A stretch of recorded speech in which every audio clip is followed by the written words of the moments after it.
ప్రకటిస్తే రేవంత్ రెడ్డి గారు రాహుల్ గాంధీ జన్మదినం రోజు ఆ రైతు డిక్లరేషన్ ను బొందబెట్టిండు. ఎందుకు ఈ మాట అంటున్నా అంటే వరంగల్లో రాహుల్ గాంధీ గారు డిక్లేర్ చేసిన రైతు డిక్లరేషన్ లో అన్ని పంటలకు ఎంఎస్పీతో పాటు ఎంఎస్పీకి అదనంగా 500 రూపాయలు ఇస్తామని చెప్పి ఆనాడు రాహుల్ గాంధీ గారు రైతు డిక్లరేషన్ లో ప్రకటించారు. కానీ నేడు రేవంత్ రెడ్డి గారు ఏమంటున్నారు, బోనస్ లేదు, ఆ కొనడం కూడా అన్ని పంటలను మద్దతు ధర కొనేది కూడా రాష్ట్ర ప్రభుత్వం కొనదు, కేంద్రం ఏ పంట కొనమంటే గదే కొంటాం, ఎంత కొనమంటే గంతే కొంటాం అంటే రైతు డిక్లరేషన్ ను రాహుల్ గాంధీ జన్మదిన సాక్షిగా రేవంత్ రెడ్డి గారు బొందబెట్టారు. ఇదే రేవంత్ రెడ్డి గారు కూడా కొన్ని సందర్భాల్లో మాట్లాడుతూ ఏమన్నారంటే, ఎంతన్నా వడ్లు పండించండి, పండించిందంతా కొంటాం అని ఈయన కూడా చెప్పాడు. రాహుల్ గాంధీ చెప్పిండు, రేవంత్ రెడ్డి గారు చెప్పిండ్రు. కానీ నిన్న కేబినెట్ సమావేశం తర్వాత ఉత్తమ్ కుమార్ రెడ్డి గారు ఏం చెప్పిండ్రు, కేంద్రం చెప్పిందే కొంటాం, ఎంత కొనమంటే అంతే కొంటామన్నారు. ఒక్కసారి వారి మాటలు చూసిన తర్వాత నేను మిగతా విషయాల్లోకి వెళ్తాను. ఈనాడు ఇందిరమ్మ పాలనలో మీరు వరి పండించండి, మీరు పండించిన చివరి గింజ వరకు ఈ ప్రభుత్వం కొనుగోలు చేస్తుంది, మీరు సన్న వడ్లు పండించండి, 500 రూపాయల బోనస్ ఇచ్చి మిమ్మల్ని ఆదుకుంటా, మీకు గిట్టుబాటు ధరనే కాదు వ్యవసాయాన్ని లాభసాటిగా చేస్తామని చెప్పి ఈనాడు మన ప్రభుత్వం నిర్ణయం తీసుకున్నది. ఇకపై కేంద్రం ఏ పంట ఉత్పత్తులకు ఎంఎస్పీ నిర్ణయించి కొనుగోలు చేస్తుందో ఆ పంటలను అంతే కోటాలో రాష్ట్ర ప్రభుత్వం తరఫున కొనుగోలు చేయాలని నిర్ణయం తీసుకున్నాం. అంటే కేంద్రం ఎంఎస్పీ నిర్ణయించిన పంటలు ఎంత కొనమంటే గంతే కొంటాము అంటుండు. మరి దాన్ని నువ్వెందుకు, రాష్ట్రం ఎందుకు, రాష్ట్ర ప్రభుత్వం ఎందుకు, నీ రైతు డిక్లరేషన్ ఎందుకు? నేనేం చెప్పిండ్రు, మాది పేపర్లెస్ క్యాబినెట్ అని నేనేదో గొప్పగా చెప్పిండ్రు. మీది పేపర్లెస్ క్యాబినెటే కాదు, ఫెయిత్లెస్ క్యాబినెట్, విశ్వాసం లేని క్యాబినెట్, నమ్మకం లేని క్యాబినెట్, విశ్వాసఘాతక క్యాబినెట్ మీది. అంటే విశ్వాసఘాతకుడు అని ఎవరంటాం, నమ్మించి ద్రోహం చేసేవాడిని, నమ్మించి తడిగుడ్డతో గొంతు కోసేవాడిని విశ్వాసఘాతకుడు అంటుంటారు జనరల్ గా. మీరు ఎన్నికల ముందు రైతులకు అన్ని పంటలకు మద్దతు ధర మీద 500 బోనస్ అన్నారు, బోనస్ ఎగబెట్టేస్తిరి.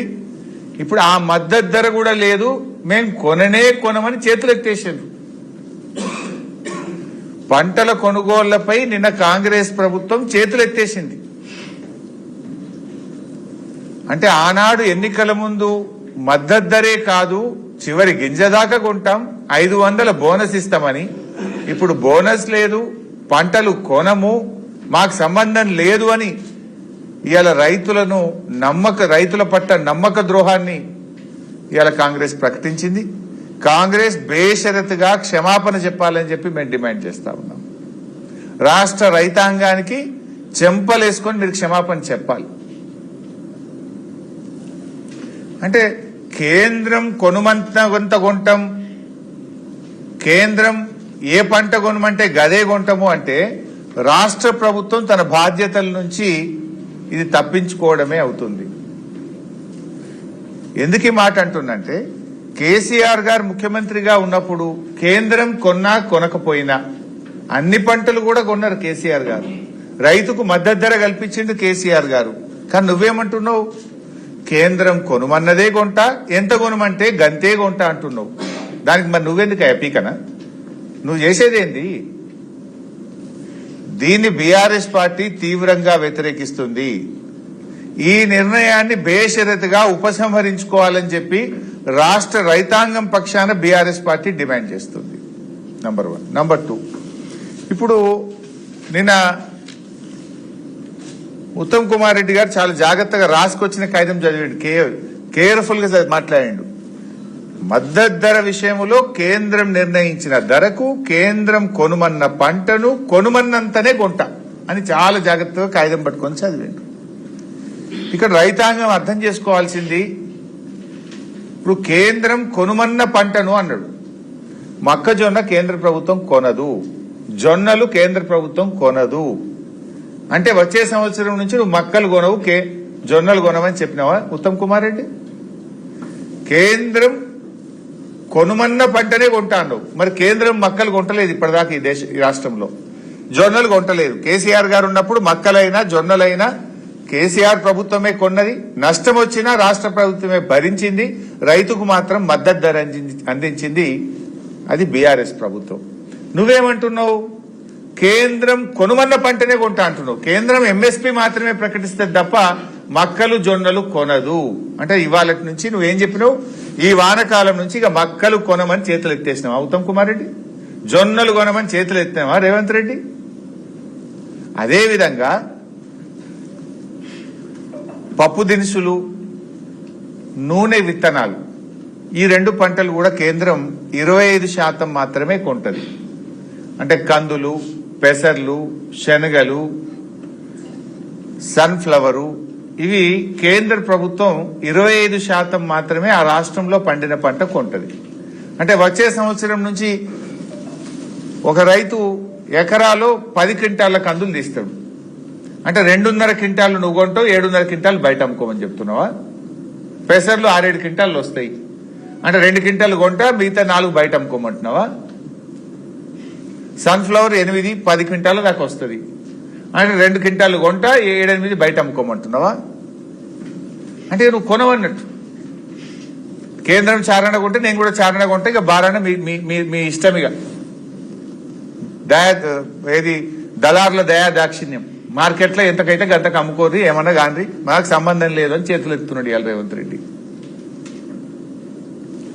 అదేవిధంగా వరి ధాన్యం, ఇప్పుడు వరి మన దగ్గర ఎక్కువ పండుతుంది. 2021-22లో కేసీఆర్ గారు 92 లక్షల మెట్రిక్ టన్నుల వడ్లు కొన్నాడు. కేంద్రం కొనలే వడ్లు. కొనకపోతే ముఖ్యమంత్రి గారు, మంత్రులు, ఎమ్మెల్యేలు, ఎమ్మెల్సీలు, ఎంపీలు ఢిల్లీలో పోయి ధర్నా చేసినాం. బిడ్డ నువ్వు వడ్లు కొంటవా కొనవా అని ధర్నా చేసినాం. కేంద్రం మెడలు వంచినాం. కేంద్రం కొనకపోతే రాష్ట్రమే భరించింది ఆ రోజు, కానీ వడ్లు కొన్నాం. ఇవాళ రేవంత్ రెడ్డి చెప్పిన దాన్ని బట్టి ఏంది? కేంద్రం ఎంత కొనమంటే గంతే కొంటా అన్నాడు. ఇప్పుడు ఈ సంవత్సరం 50 లక్షల మెట్రిక్ టన్నులే ఇచ్చింది మన యాసంగికి కేంద్రం. అంటే ఇప్పుడు వచ్చే సంవత్సరం కూడా 50 ఇచ్చింది అనుకో, మీద వడ్లు కొనవన్నట్ట. ఇక వడ్లు కూడా సగమే కొంటావా? మరి పండించిన పంట ఏం కావాలి? రైతుకు భద్రత ఏది? భరోసా ఏది?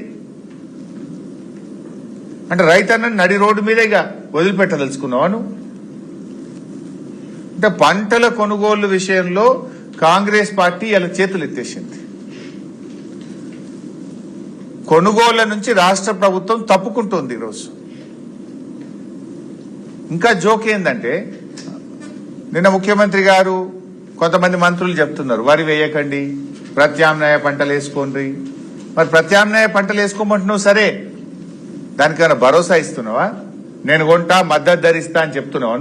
నువ్వే చెప్తివి మక్కలు కొనేది లేదు.